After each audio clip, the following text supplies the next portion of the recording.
Hello.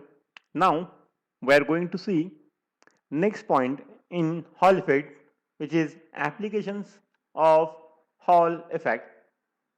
In this application, we'll see different things where Hall effects are used.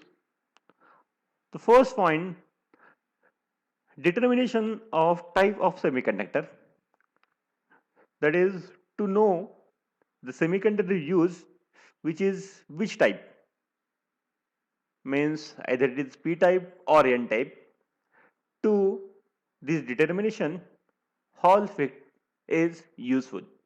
For that purpose, uh, by using that material, we are uh, perform or we are applying the transfer magnetic field and allowed to pass current through it, and depend on the Hall voltage we can predict either it is p type or n type. For that purpose, the Hall voltage developed across the edge of the semiconductor is given by the equation Vh is equal to R suffix H is equal to Bi W upon A, where along the W, that is bead, we are getting Hall voltage. Or these Hall voltage we can write as V suffix H is equal to R suffix H into Bi upon D. If the value of Hall voltage is positive, then semiconductor is of p type. If you calculate these either by these formula or these formula, if we get the value of Hall voltage is positive, it indicates it is p type semiconductor. Second, if Hall voltage is negative, the type of semiconductor is n. Again, by this formula, when we calculate the values, or either these or these, if we get value of VH is negative, indicate En type of semiconductor.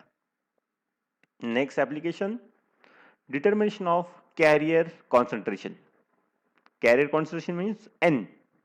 How much the active charge are available for a carrier, means to flow the current, how many active electrons or holes are available, that gives the carrier concentration. Okay, that is that is N you have to find out. So we know the Hall coefficient is given by R suffix H is equal to 1 upon Ne. This RH we know, R is Hall coefficient, N is uh, carrier concentration, E is the charge.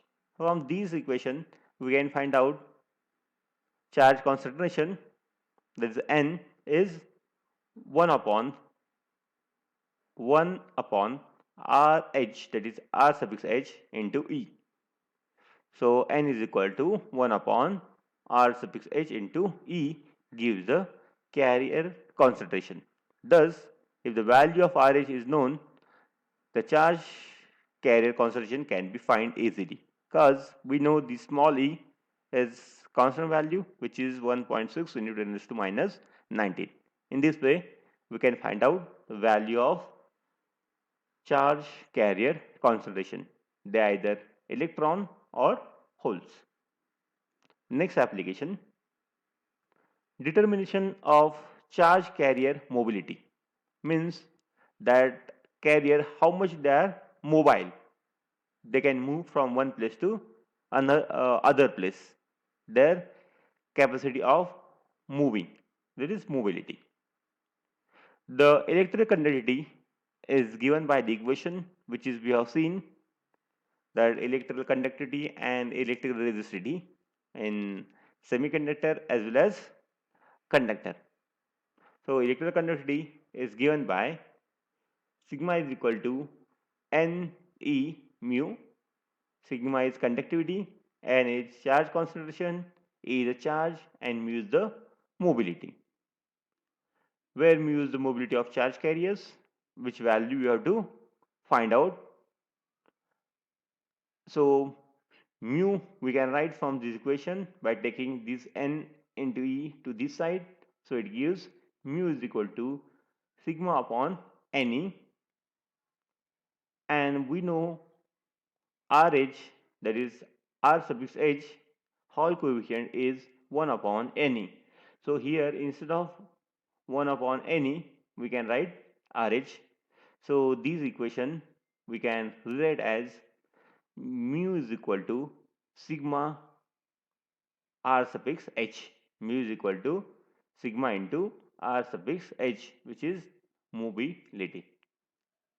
Thus, charge mobility can be determined by using Hall coefficient. These are the three applications of Hall effect.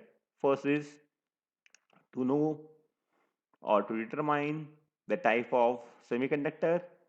Second,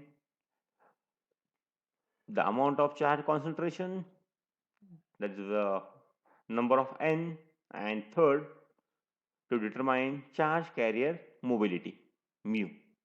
Okay, this is about the applications of Hall effect. Thank you.